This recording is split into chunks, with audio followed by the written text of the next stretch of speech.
It's Wednesday, April the 8th. So what was happening that Wednesday, the Wednesday of Holy Week in the ancient city of Jerusalem almost 2,000 years ago, the week that Jesus died?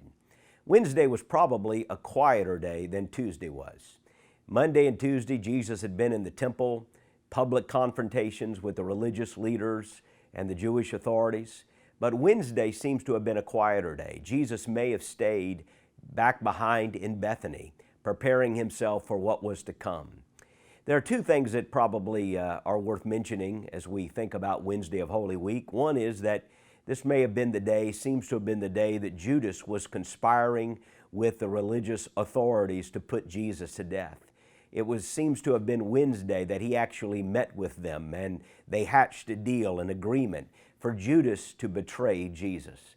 You might wonder, well, couldn't they have arrested Jesus at any point? Well, again, the scripture makes very clear they were afraid of the crowd.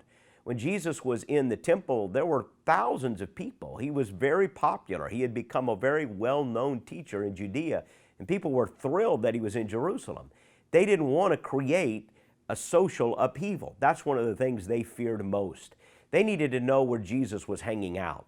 They needed to know where they could get him when he was alone, under the cover of darkness in a small crowd, away from the eyes of the masses. And so they needed somebody in the inner circle, and that was Judas, who agreed to betray Jesus for 30 pieces of silver.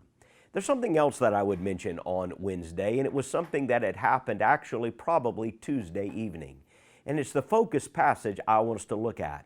After that very busy Tuesday, Jesus returned to Bethany, and something happened there, perhaps after supper. And we read about it in Mark chapter 14, and it's in verse 3. It says, "While he was in Bethany at the house of Simon the leper, as he was reclining at the table, a woman came with an alabaster jar of very expensive perfume of pure nard." John tells us, by the way, that was Mary. She broke the jar and poured it on his head. But some were expressing indignation to one another. "Why has this perfume been wasted? For this perfume might have been sold for more than 300 denarii and given to the poor." And they began to scold her. A denarii is a day's wages. So this was almost a year's salary for a common laborer. Jesus replied, "Leave her alone. Why are you bothering her? She has done a noble thing for me. You always have the poor with you, and you can do what is good for them whenever you want. But you do not always have me. She has done what she could. She has anointed my body in advance for burial.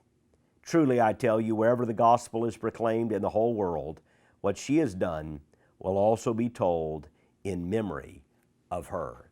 And it's right after that that it tells us that Judas Iscariot made a deal with the chief priest and the religious leaders.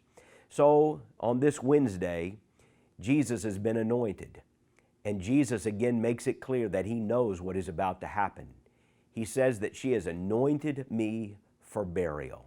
Whether everyone around Jesus fully understood the importance of that statement, I suppose, is up for debate. But there's no question that Jesus knew he was now moving toward the cross, and it could not be changed. Mary anointed him for burial, and in so doing, she gave an extravagant offering. When you think about what Jesus said about her, she has done what she could, it reminds us on this Wednesday that Jesus gave all for us. What do we give to him? It was Wednesday. Jesus was moving toward the cross, less than 48 hours away. On this Wednesday, be mindful of the sacrifice that Jesus made for us. And be mindful of the sacrifice that Mary gave to him, a sacrifice of love and adoration and praise. It happened on Wednesday of Holy Week many years ago.